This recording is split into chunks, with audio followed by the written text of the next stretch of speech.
এখন এখানে যারা আহত আছে সকলের একটাই চাওয়া, যারা উপদেষ্টা আছে উপদেষ্টা এখানে আসবে, উপদেষ্টার কাছে তাদের দাবি উত্থাপন করবে, এছাড়া কেউ এখান থেকে যাবে না। তাদের কর্মসূচি একটা ছিল, সেটা উপদেষ্টারা আসলে সবচেয়ে বেশি ভালো হবে, সবচেয়ে ভালো হবে না উনার মাধ্যমে সব সমাধান হবে।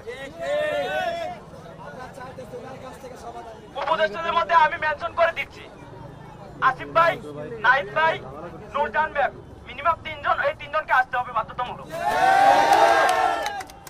আর যদি বিশেষ করে আসে সমাজসেবা অধিদপ্তরের সমাজ কল্যাণ মন্ত্রণালয়ের যে উপদেষ্টা আছে সালমান মুর্শিদ, ওনাকে আসতে হবে এখানে।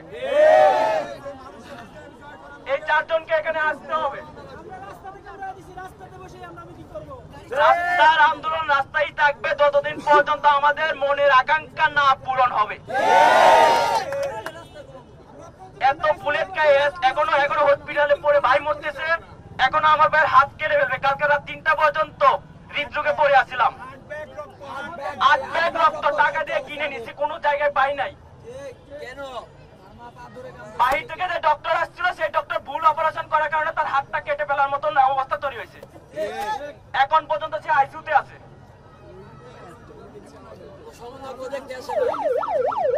তাই আমি হাসনাত ভাইয়ের কাছে আমি অনুরোধ জানাচ্ছি, আপনি একটু উপদেষ্টা প্যানেলের সাথে যোগাযোগ করেন, একটু ওনাদেরকে আনেন, এখানে সবকিছু সমাধান করে দিয়ে গেলে সবচেয়ে বেশি ভালো হবে। আমাদের যে মনের ব্যথা আছে সেগুলো আমরা খুব সহজে এখান থেকে শেষ করে দিতে পারবো, আর কোনো সময় আন্দোলন লাগবে না। আমরা প্রধান উপদেষ্টার সাথে দেখা করেছি, সচিবালয়ে মিটিং করেছি, নাহিদ ভাইয়ের বাসায় মিটিং করেছি, এখন পর্যন্ত ওইরকম কোনো সমাধান আসে নাই। আর কোথায় যাব? এখন কি আমরা জাতিসংঘে চলে যাব, আমেরিকায় যাব? সেটা সম্ভব না, আমাদের দ্বারা কখনো সম্ভব না।